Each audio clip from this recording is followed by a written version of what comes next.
Let's jump right into it. Today, we're breaking down a really fascinating keynote from RELC 2026 by Dr. May-Yin Tay. It's all about teaching in an AI-obsessed world. And look, if you're an educator or honestly just someone who cares about the future of how humans learn, you're definitely going to want to stick around for this explainer. So, we have to start with the giant elephant in the room, right? Will AI eventually replace educators? It's the exact question that's causing this massive sense of professional fogginess and murkiness for teachers everywhere. The tech is just moving so fast, it's completely natural to feel a bit lost in the mist and wonder, wait, is my job actually going to become obsolete? And if you're wondering how urgent this really is, just think about this staggering number. According to the data presented by Dr. Tay, 75% of teachers in Singapore are already using AI tools in their daily workflows as of 2025. That's actually more than double the adoption rate of their overseas peers. So Singapore is really acting as this leading indicator for what the rest of the world is about to experience. But here's the kicker. This isn't just passive top-down adoption or forced compliance. A huge 82% of these teachers actively agree that AI helps formulate and improve their lessons. So we're not talking about some distant sci-fi future. This is a right-now classroom reality that we absolutely have to face. Okay, so here's our roadmap to help navigate out of this professional fog. We'll start by looking at this AI-obsessed world, dig into the teacher identity crisis, explore Singapore's guiding lights, define exactly what AI cannot do, lay out 4 key commitments, and then we'll wrap up with the human heart. Let's kick things off with Section 1, an AI-obsessed world and its pervasiveness in the classroom.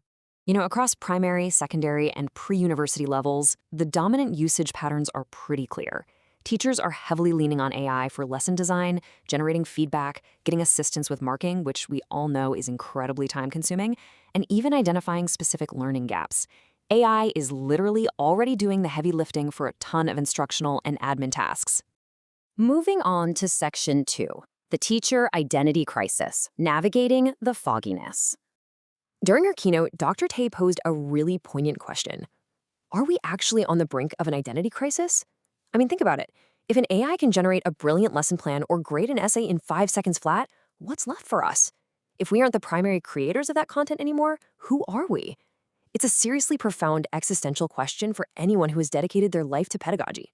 And the anxieties driving this crisis are super specific and very real. Teachers are fighting rampant student plagiarism at every level. But deeper than that, they're terrified of what's called cognitive offloading.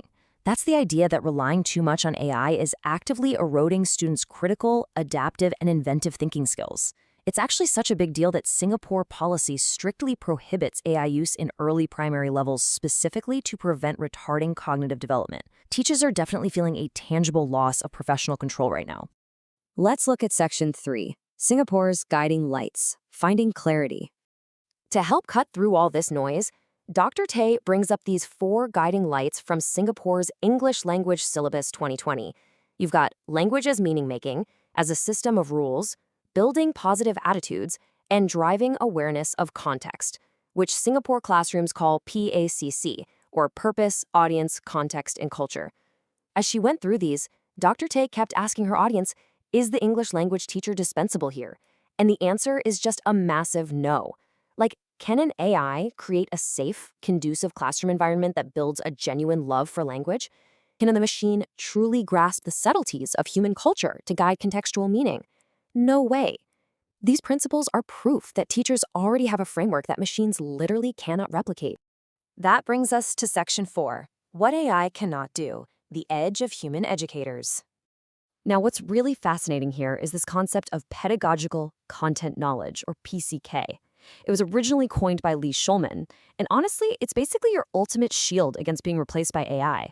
Because PCK isn't just knowing your subject, and it isn't just knowing the mechanics of how to teach.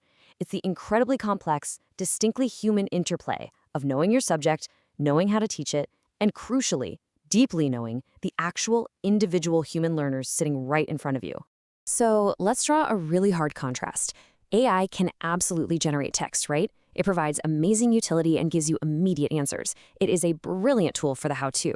But when you consider the human side, teachers are the ones diagnosing unspoken student needs just by observing the room. Teachers make those intentional design decisions based on things like equity and access. And most importantly, teachers actually feel empathy. An AI can generate text about being sad or happy, but it doesn't actually feel those emotions. The key takeaway, we have to shift from just evaluating the final product to guiding the uniquely human process of inquiry. All right, Section 5, the 4 commitments, a professional sanity check. Before getting into the actual commitments, we have to absorb this incredibly powerful quote from Professor Kishore Mahbubani, which was featured during the keynote. He said, if you have deep knowledge, you can take advantage of AI. But if you don't have that deep knowledge, then you'll be disadvantaged. The message here is profound. Getting real, deep knowledge takes intense study. It takes hard work. There is absolutely no AI shortcut for foundational understanding. So how do we actually put this into practice? Through these 4 commitments. Number 1, be a disciplinary expert. There's no escaping the fundamentals, whether that's phonetics, syntax, or language acquisition theories. Number 2, design purposeful, intentional learning inquiries. 3, guide your students in using AI critically and ethically, with a big focus on fairness and safety. And 4, be a human role model for connection. Actually, during the Q&A, someone asked what older teachers should do if they feel totally overwhelmed by AI trends. And Dr. Tay's response hit the nail on the head. She said it doesn't matter if you're an older or younger teacher. The key factor isn't your generational comfort with tech, it's your disciplinary expertise. That is what really drives meaningful pedagogical decisions. Which leads us to our final section, Section 6, the human heart, the ultimate differentiator. To really hammer home the difference between genuine empathy and AI's simulated politeness, Dr. Tay shared a very personal, very heavy story. About 10 years ago, her mother was diagnosed with pancreatic cancer, and the human doctor delivering this awful news just completely lacked any real connection. When Dr. Tay, who was obviously overwhelmed with sorrow, asked him to repeat some of the clinical jargon, he just bluntly replied, "Oh, I didn't realize that. You're not a doctor." Now, we see studies all the time saying patients sometimes prefer an AI chatbot's bedside manner over a real doctor's. But as Dr. Tay pointed out, that doesn't prove AI is genuinely empathetic. It just proves that AI's simulated politeness stands out glaringly when our own human training and empathy drops the ball. And that brings us to these beautiful closing remarks from Dr. Tay. She said, AI is a powerful tool, but it cannot and can never replace our human purpose, our human empathy, and our human connection. The human heart in the classroom literally cannot be automated. When we know our purpose and we double down on our disciplinary expertise, that's how we step out of the fogginess and back into a bright blue sky. We aren't just mere tool users. We are the guardians of human reasoning. So, I want to leave you with this final, thought-provoking question to ponder.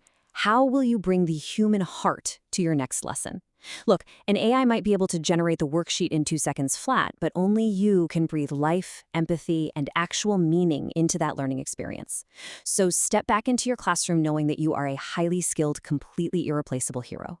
Thank you so much for joining me for this explainer. Keep learning, keep growing, and keep connecting.